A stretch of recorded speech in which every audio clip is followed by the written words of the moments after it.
नमस्कार साथियों, स्वागत है आपका मेरे YouTube channel target the study पे। मेरा नाम अमृता है। आज मैं आपके लिए पेट का प्रैक्टिस सेट नंबर 3 लाई हूँ।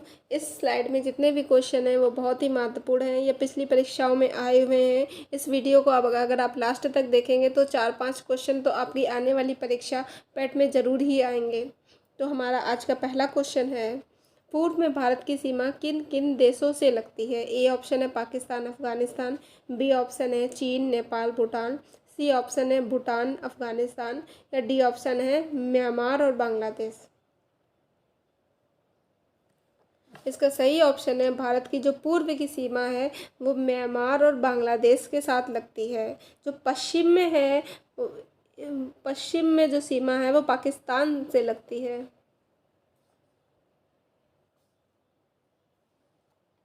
हमारा आज का अगला क्वेश्चन है, भारत में कितने राज्य और केंद्र शासित प्रदेश है जो उत्तर प्रदेश की सीमा को टच करते हैं। ए ऑप्शन है 10, बी ऑप्शन है 5, सी ऑप्शन है 9, या डी ऑप्शन है 7। उत्तर प्रदेश को कितने राज्य या केंद्र शासित प्रदेश टच करते हैं। इसका सही ऑप्शन है उत्तर प्रदेश की सीमा को 9 राज्य टच करते हैं, जिसमें एक केंद्र शासित प्रदेश है और 8 राज्य हैं। 8 राज्य हैं। नंबर ए ऑप्शन है हिमाचल प्रदेश, बी ऑप्शन है हरियाणा HH, सी ऑप्शन है राजस्थान, 3rd नंबर का है, और 4th नंबर पर MP, 5th नंबर पर छत्तीसगढ़, 6th नंबर पर झारखंड, 7th नंबर पर बिहार, 8th नंबर पर उत्तराखंड, और 9 नंबर पर आता है दिल्ली। तो ये 9 राज्य हैं जो उत्तर प्रदेश की सीमा को टच करता है। ए नंबर पर हिमाचल प्रदेश, फर्स्ट नंबर है हिमाचल प्रदेश, 2nd नंबर है हरियाणा, 3rd नंबर है राजस्थान, 4th नंबर है MP, 5th नंबर है छत्तीसगढ़, 6th नंबर है JNK, 7th नंबर है बिहार, और 8th नंबर है वो उत्तराखंड है, और 9वां नंबर जो है वो दिल्ली का आता है। अगला क्वेश्चन है, निम्नलिखित में से कौन सा केंद्र शासित प्रदेश जम्मू और कश्मीर का लोक नृत्य नहीं है। ए नंबर है हफीज़ा, बी ऑप्शन है राउफ, डी ऑप्शन है धूमल, और डी ऑप्शन है डोंगी। इसका सही जवाब है JNK का जो लोक नृत्य नहीं है वो डोंगी नहीं है। डोंगी जो है वह हिमाचल प्रदेश का लोक नृत्य है। बाकी ये जो 3 हैं हफीज़ा, राउफ और धूमन, ये JNK के फोक डांस हैं। हमारा अगला क्वेश्चन है, निम्नलिखित में से किस विषय पर नोबेल पुरस्कार नहीं दिया जाता है। ए ऑप्शन है गणित, बी ऑप्शन है चिकित्सा, सी ऑप्शन है रसायन, डी ऑप्शन है अर्थशास्त्र। इसका सही जवाब है गणित में नोबेल पुरस्कार नहीं दिया जाता है। बाकी 3 में ये आपको नोबेल पुरस्कार मिलता है। नोबेल पुरस्कार की जो स्थापना है वो 1901 में की गई थी, अल्फ्रेड नोबेल की स्मृति में। अगला क्वेश्चन है, विश्व जल दिवस कब मनाया जाता है। ए ऑप्शन है 8 मार्च, बी ऑप्शन है 14 मार्च, सी ऑप्शन है 22 मार्च, डी ऑप्शन है 25 मार्च। विश्व जल दिवस जो मनाया जाता है वो 22 मार्च को मनाया जाता है। 8 मार्च को महिला दिवस मनाया जाता है। महिला दिवस मनाया जाता है 8 मार्च को। 22 मार्च को विश्व जल दिवस मनाया जाता है। 22 अप्रैल को विश्व पृथ्वी दिवस मनाया जाता है।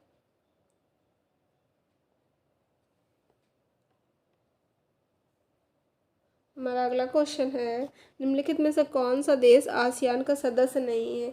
ए ऑप्शन है कंबोडिया, बी ऑप्शन है चीन, सी ऑप्शन है लाओस, डी ऑप्शन है फिलीपींस। एशियन का जो सदस्य नहीं है वो चाइना नहीं है। बाकी ये 3 जो हैं वो एशियान के सदस्य हैं। एशियान की स्थापना जो हुई थी वो 8 अगस्त को हुई थी। 8 अगस्त 1967 को हुई थी। इसका फुल फॉर्म है association of south east Asian nation, मतलब एशियन नेशन है। इसमें कौन कौन से देश आते हैं, तो इसमें 10 देश हैं, एशियान में 10 देश हैं, जिसमें इंडोनेशिया आता है, मलेशिया आता है, फिलीपींस आता है, वियतनाम आता है, कंबोडिया आता है, म्यांमार आता है, थाईलैंड आता है, सिंगापुर आता है, ब्रुनेई आता है और लाओस आता है। चीन नहीं आता है। अगला क्वेश्चन है, भारत के किस शहर को पूर्व का एथेंस के रूप में जाना जाता है? ए ऑप्शन है कोच्चि, बी ऑप्शन है पटना, सी ऑप्शन है मदुरै, डी ऑप्शन है प्रयागराज। इसका सही ऑप्शन है पूर्व का एथेंस के रूप में मदुरै को जाना जाता है। यह शहर मदुरै कहाँ है? तमिलनाडु में है। तमिलनाडु में मदुरै है। इसे पूर्व का एथेंस के रूप में जाना जाता है। अगला क्वेश्चन है, लोकसभा की बैठक समाप्त की जा सकती है? ए ऑप्शन है स्थगन द्वारा, बी ऑप्शन है सत्तावसान द्वारा, सी ऑप्शन है विघटन द्वारा और डी ऑप्शन है उपयुक्त सभी। लोकसभा की जो बैठक है वो सभी के द्वारा समाप्त की जाती है। स्थगन कौन करता है? वो लोकसभा अध्यक्ष करता है। सत्रावसान और विघटन जो है वो राष्ट्रपति करता है। सत्रावसान करता है वो 85 के भाग 2 का के तहत करता है और विघटन जो करता है वो 85 के भाग 2 खा के तहत वो विघटन करता है। तो इस प्रकार लोकसभा की जो बैठक है वो इन तीनों द्वारा विघटित की जा सकती है या समाप्त की जा सकती है। हमारा आज का अगला क्वेश्चन है, भारत में आर्थिक उदारीकरण शुरू हुआ था? ए ऑप्शन है औद्योगिक लाइसेंस नीति में वास्तविक बदलाव के साथ, बी ऑप्शन है भारतीय रुपए की परिवर्तनशीलता के साथ, सी ऑप्शन है प्रत्यक्ष विदेशी पूंजी निवेश में कार्यविधिक औपचारिक दूर करने के साथ या डी ऑप्शन है कर दरों में महत्वपूर्ण कटौती के साथ। इसका सही ऑप्शन है भारत में आर्थिक उदारीकरण की जो नीति है वो औद्योगिक लाइसेंस नीति में वास्तविक बदलाव के साथ करी गई थी। औद्योगिक नीति जब जीडीपी आई थी तो उस समय जो हमारे प्रेसिडेंट थे वो पीवी नरसिम्हा राव थे, सॉरी प्राइम मिनिस्टर जो थे वो पीवी नरसिम्हा राव थे। कब आई थी ये? जून 1991 में पीवी नरसिम्हा राव की सरकार के सत्ता ग्रहण के पश्चात अपनाई गई थी। आर्थिक नीति के तहत उदारीकरण का जो प्रारंभ हुआ था वह 24 जुलाई 1991 को हुआ था।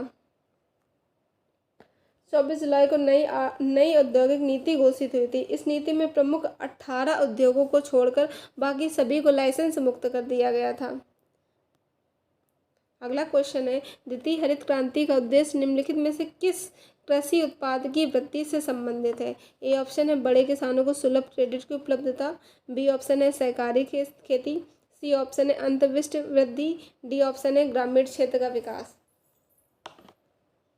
इसका सही ऑप्शन है द्वितीय हरित क्रांति का जो उद्देश्य था वह अंतर्वृष्टि की खेती में वृद्धि से था। अगला क्वेश्चन है, भारत में इनमें से किस संस्था द्वारा 1 रुपए की करेंसी नोट और सिक्के निर्गमित किए जाते हैं या जारी किए जाते हैं? ए ऑप्शन है भारतीय औद्योगिक वित्त निगम द्वारा, बी ऑप्शन है वित्त मंत्रालय द्वारा, सी ऑप्शन है सेंट्रल बैंक ऑफ इंडिया द्वारा, डी ऑप्शन है इंपीरियल बैंक ऑफ इंडिया द्वारा। इसका सही ऑप्शन है भारत में जो 1 रुपए के नोट या सिक्के जारी करता है वह वित्त मंत्रालय जारी करता है। इस पे हस्ताक्षर जो होते हैं वो वित्त मंत्रालय के होते हैं, जबकि नोटों पे जो होते हैं वो आरबीआई गवर्नर के हस्ताक्षर होते हैं। अगला क्वेश्चन है, नीति आयोग के प्रथम उपाध्यक्ष कौन थे? ए ऑप्शन है अरविंद पनगाड़िया, बी ऑप्शन है रघुराम राजन, सी ऑप्शन है चंद्रशेखर सुब्रमण्यम, डी ऑप्शन है राजीव कुमार। नीति आयोग के जो प्रथम उपाध्यक्ष थे वे अरविंद पनगाड़िया थे। प्रेजेंट में जो नीति आयोग के उपाध्यक्ष हैं वो सुमन बेरी है। सुमन बेरी जी हैं, वो नीति आयोग के उपाध्यक्ष हैं। अगला क्वेश्चन है, एक तोप का गोला दागा जाता है, इस गोले की गति है वो किसका उदाहरण है? ए ऑप्शन है सरल रेखीय गति, बी ऑप्शन है प्रक्षेप गति, सी ऑप्शन है अतिशयोक्ति गति, डी ऑप्शन है क्षैतिज गति। इसका जो सही ऑप्शन है, एक तोप का जो गोला दागा जाता है वो प्रक्षेप गति के अंतर्गत दागा जाता है। अगला क्वेश्चन है, स्तनधारियों में सबसे छोटी जो अस्थि होती है वो कौन सी होती है? ए है सेप्टोमैक्सिली, बी ऑप्शन है डेंट्री, सी ऑप्शन है फीमर, डी ऑप्शन है स्टेपेज। सही ऑप्शन है, स्तनधारियों में जो सबसे छोटी हड्डी होती है वो स्टेपीज होती है, जो कि कान के मध्य भाग में पाई जाती है।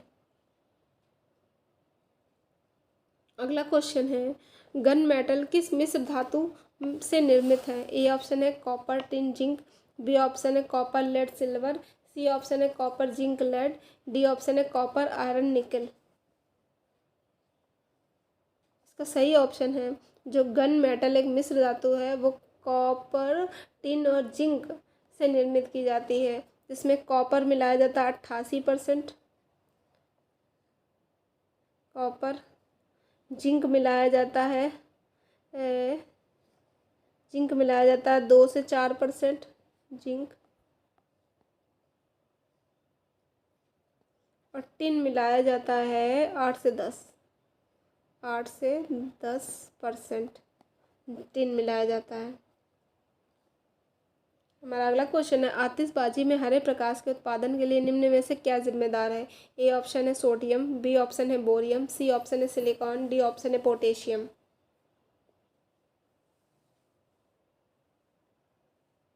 इसका सही ऑप्शन है, हरे प्रकाश के उत्पादन के लिए आतिशबाजी में बोरियम मिलाया जाता है, जिसे बोरियम क्लोराइड भी कहा जाता है। इसके अतिरिक्त सोडियम नाइट्रेट का उपयोग जो होता है वो पीला रंग देता है, और कॉपर क्लोराइड का जो उपयोग होता है वो नीला रंग देता है। अगला क्वेश्चन है, भारतीय संविधान का अनुच्छेद 24 कारखानों आदि में बच्चों के रोजगार पर निषेध किससे संबंधित है? ए ऑप्शन है मूल अधिकार, बी ऑप्शन है केंद्र सरकार, सी ऑप्शन है राज्य सरकार, डी ऑप्शन है राज्य के नीति निर्देशक तत्व। जो भारतीय संविधान का अनुच्छेद 24 है वो मूल अधिकार से संबंधित है। जो मूल अधिकार है वो 12 से 35 तक है, 12 से 35 तक है। मूल अधिकार को अमेरिका के संविधान से लिया गया है, जिसमें 24 नंबर जो है वो 8 से 14 साल से कम 8 से 14 साल की उम्र के बच्चों को किसी भी कारखाने में नहीं लगाने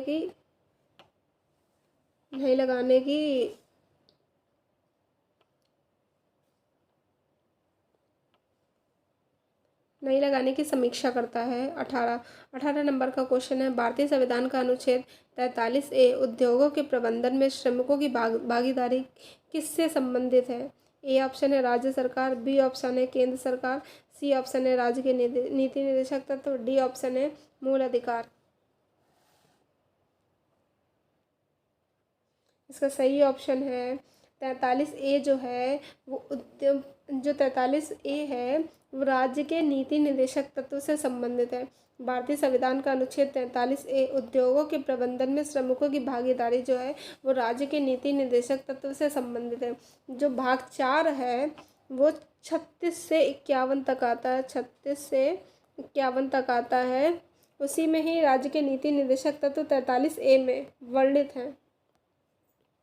अगला क्वेश्चन है, भारतीय संविधान में कितने अनुच्छेद हैं? ए ऑप्शन है 95, बी ऑप्शन है 195, सी ऑप्शन है 295, डी ऑप्शन है 395। इसका सही ऑप्शन है, भारतीय संविधान में जो करंट में अनुच्छेद हैं 395 हैं। जो हमारा मूल संविधान था उसमें 395 अनुच्छेद थे, 8 अनुसूचियाँ थी और 22 भाग थे। वर्तमान में संविधान की दृष्टि से लगभग 400, वर्तमान में करंट में कितने हैं? 468 अनुच्छेद हैं, 12 अनुसूचियाँ हैं और 25 भाग हैं। 22 भाग नहीं है, 25। अगर करंट की पूछे तो 25 भाग है, लेकिन खाली ये पूछे भारतीय संविधान में कितने अनुच्छेद है तो 395 अनुच्छेद हैं। अगला क्वेश्चन है, लोक अदालत किसके अधीन बनाई गई है? ए ऑप्शन है कानूनी सुलह अधिनियम, बी ऑप्शन है विधिक सेवा प्राधिकरण अधिनियम, सी ऑप्शन है न्याय अधिनियम का प्रशासन, डी ऑप्शन है पंचायत सुलह अधिनियम। लोक अदालतें जो हैं वो विधिक सेवा प्राधिकरण अधिनियम के तहत बनाई जाती हैं। विधिक सेवा प्राधिकरण अधिनियम जो है वो 1987 में आया था। अगला क्वेश्चन है, वे विषय जिन पर केंद्र व राज्य सरकारें दोनों कानून बना सकती हैं उल्लिखित है। ए ऑप्शन है संघ सूची, बी ऑप्शन है राज्य सूची, सी ऑप्शन है समवर्ती सूची, डी ऑप्शन है अवशिष्ट सूची। तो इसका जो सही ऑप्शन है जिस पर दोनों सरकारें कानून बना सकती हैं वह समवर्ती सूची होती है, समवर्ती सूची होती है। हमारा 22 नंबर का क्वेश्चन है, जय हिंद का नारा किसका है। ए ऑप्शन है JL नेहरू, बी ऑप्शन है सुभाष चंद्र बोस, सी ऑप्शन है भगत सिंह, डी ऑप्शन है GB तिलक। इसका सही ऑप्शन है जय हिंद का जो नारा है वो सुभाष चंद्र बोस ने दिया था। आज़ाद हिंद फौज में नमस्कार का ढंग था जय हिंद। 23 नंबर का क्वेश्चन है, भारतीय स्वतंत्रता के समय भारतीय राष्ट्रीय कांग्रेस के अध्यक्ष कौन थे। ए ऑप्शन है मौलाना अब्दुल कलाम आज़ाद, बी ऑप्शन है JB कृपलानी, सी ऑप्शन है जवाहरलाल नेहरू, डी ऑप्शन है राजेंद्र प्रसाद। भारतीय स्वतंत्रता के समय जो भारतीय राष्ट्रीय कांग्रेस के अध्यक्ष थे वो JB कृपलानी थे। JB कृपलानी कब से कब तक रहे थे, वो 23 नवंबर 1946 से 23 नवंबर 1946 23 नवंबर 1946 से नवंबर 1947 तक ये भारतीय राष्ट्रीय कांग्रेस के अध्यक्ष रहे थे। अगला क्वेश्चन है, महात्मा गांधी ने 1930 में सविनय अवज्ञा आंदोलन का आरंभ कहाँ से किया था। ए ऑप्शन है सेवाग्राम से, बी ऑप्शन है दांडी से, सी ऑप्शन है साबरमती से, डी ऑप्शन है वर्धा से। इसका सही ऑप्शन है, इसका सही आंसर है महात्मा गांधी ने सविनय अवज्ञा आंदोलन का जो आरंभ किया था वो साबरमती से किया था। इन्होंने जो अपनी आंदोलन प्रारंभ किया था वो 12 मार्च 1930 से प्रारंभ किया था और 6 अप्रैल 1930 तक इन्होंने किया था।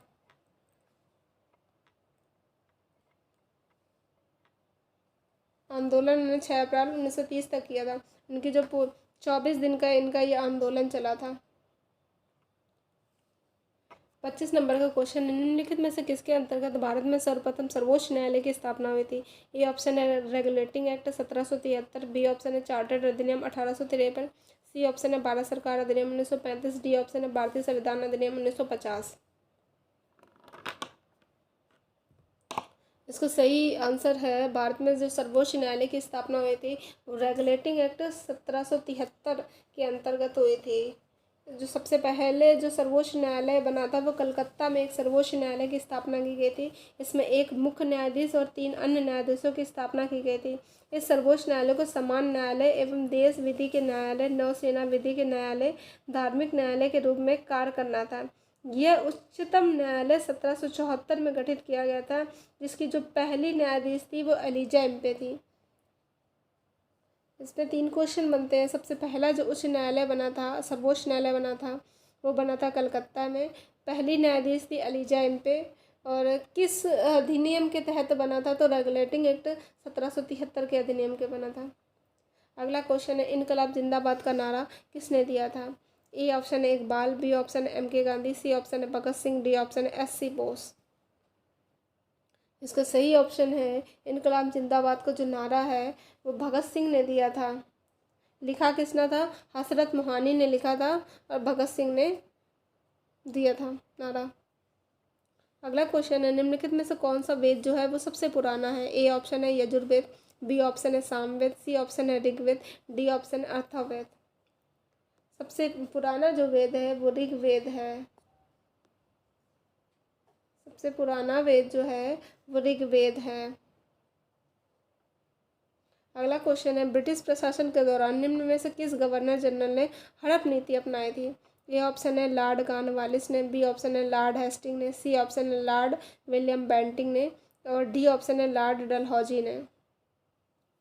सही ऑप्शन है, सही आंसर है, वह कौन सा गवर्नर था, जो लॉर्ड डलहौजी था उसने ही हड़प की नीति अपनाई थी। किस सन में अपनाई थी, 1848 में इन्होंने हड़प की नीति अपनाई थी।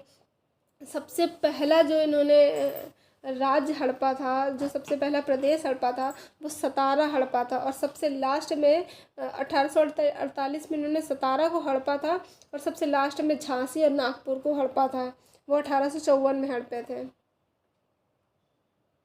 29 नंबर का क्वेश्चन है, भगवान महावीर का जन्म वर्तमान समय में किस राज्य में हुआ था? ए ऑप्शन है पंजाब, बी ऑप्शन है गुजरात, सी ऑप्शन है बिहार, डी ऑप्शन है महाराष्ट्र। वर्तमान समय के अनुसार महावीर का जो जन्म है वो बिहार में हुआ था। इनके बचपन का नाम जो था वो वर्धमान था। इनका जन्म कहाँ हुआ था? वो कुंड ग्राम में हुआ था। इनको जो ज्ञान प्राप्त हुआ था वो ऋजु पालिका नदी के तट पर साल वृक्ष के नीचे इनको ज्ञान की प्राप्ति हुई थी। ये 24वें एवं अंतिम तीर्थकर थे जैन धर्म के। अगला क्वेश्चन है, आर्यभट्ट और कालिदास किस गुप्त शासक के दरबार में थे? ए ऑप्शन है कुमारगुप्त प्रथम, बी ऑप्शन है चंद्रगुप्त द्वितीय, सी ऑप्शन है समुद्रगुप्त द्वितीय, डी ऑप्शन है स्कंदगुप्त। कालिदास और आर्यभट्ट वो चंद्रगुप्त द्वितीय के दरबारी कवि थे। जो चंद्रगुप्त द्वितीय थे इनके दरबार में नवरत्न थे, जिसमें कालिदास और आर्यभट्ट भी आते थे। आर्यभट्ट जो थे उनको गणितज्ञ कहा जाता था। गणित का काफ़ी अच्छा नॉलेज था इनको। 31 नंबर पर का क्वेश्चन है, छत पर वर्षा जल संचयन शुरू करने वाला पहला भारतीय राज्य कौन सा है? ए ऑप्शन है तमिलनाडु, बी ऑप्शन है केरला, सी ऑप्शन है राजस्थान, डी ऑप्शन है आसाम। इसका सही जवाब है जल संचयन शुरू करने वाला जो पहला राज्य है वो तमिलनाडु है। तमिलनाडु के अब हर छत पर रेन वाटर हार्वेस्टिंग सिस्टम लगाना अनिवार्य कर दिया है। 32 नंबर का क्वेश्चन है, पश्चिमी घाट की पश्चिमी ढलान पूर्वी ढलानों की तुलना में घने जंगलों से क्यों ढकी होती है? ए ऑप्शन है अधिक प्रकाश पड़ता है, बी ऑप्शन है कम वर्षा होती है, सी ऑप्शन है कम प्रकाश पड़ता है, डी ऑप्शन है अधिक वर्षा होती है। इसका सही जवाब है पश्चिमी घाट की पश्चिमी ढलानें पूर्वी ढलानों की तुलना में अधिक जंगलों से ढकी इसलिए होती है क्योंकि वहाँ पर अधिक वर्षा होती है। अगला क्वेश्चन है, विश्व का सबसे बड़ा डेल्टा कौन सा है? ए ऑप्शन है सिंधु नदी डेल्टा, बी ऑप्शन है अमेजन नदी डेल्टा, सी ऑप्शन है Ganga Brahmaputra delta, D option है डैन्यूब डेल्टा। इसका सही जवाब है विश्व का जो सबसे बड़ा डेल्टा है वह गंगा ब्रह्मपुत्र डेल्टा बनाती है। इसके डेल्टा का जो आकृति है वो त्रिभुजाकार है। इसे सुंदरबन का डेल्टा भी कहा जाता है। अगला क्वेश्चन है, निम्न में से किस दर्रे को जम्मू और श्रीनगर को जोड़ने वाले गेटवे के रूप में जाना जाता है? ए ऑप्शन है चांगला दर्रा, बी ऑप्शन है अग्निहाल दर्रा, सी ऑप्शन है नानकला दर्रा, डी ऑप्शन है बनिहाल दर्रा। इसका सही ऑप्शन है जम्मू और श्रीनगर को जो गेट जोड़ने वाला दर्रा है वो बनिहाल दर्रा है। यह दर्रा जो है पीर पंजाल श्रेणी में स्थित है। जवाहर सुरंग बनिहाल दर्रे से ही निकलती है। अगला क्वेश्चन है, वर्ष 2022 में यूरेनियम का सबसे बड़ा उत्पादक कौन सा देश था? ए ऑप्शन है कजाकिस्तान, बी ऑप्शन है कनाडा, सी ऑप्शन है इजराइल, डी ऑप्शन है ऑस्ट्रेलिया। सही जवाब है वर्ष 2022 में यूरेनियम का जो सबसे बड़ा उत्पादक देश था वो कजाकिस्तान था। वर्ल्ड न्यूक्लियर एसोसिएशन के अनुसार जो था वो कजाकिस्तान था। अगला क्वेश्चन है, हैंड बुक ऑफ एग्रीकल्चर प्रकाशित होती है। ए ऑप्शन है भारतीय कृषि अनुसंधान से, बी ऑप्शन है भारतीय कृषि अनुसंधान परिषद से, सी ऑप्शन है उत्तर प्रदेश कृषि अनुसंधान परिषद से, डी ऑप्शन है भारतीय विज्ञान एवं औद्योगिक अनुसंधान परिषद से। इसका सही जवाब है हैंड बुक ऑफ एग्रीकल्चर जो प्रकाशित होती है वह भारतीय कृषि अनुसंधान परिषद से प्रकाशित होती थी। तो ये थे हमारे आज के क्वेश्चन। वीडियो पसंद आए तो वीडियो को लाइक शेयर सब्सक्राइब कीजिए। धन्यवाद।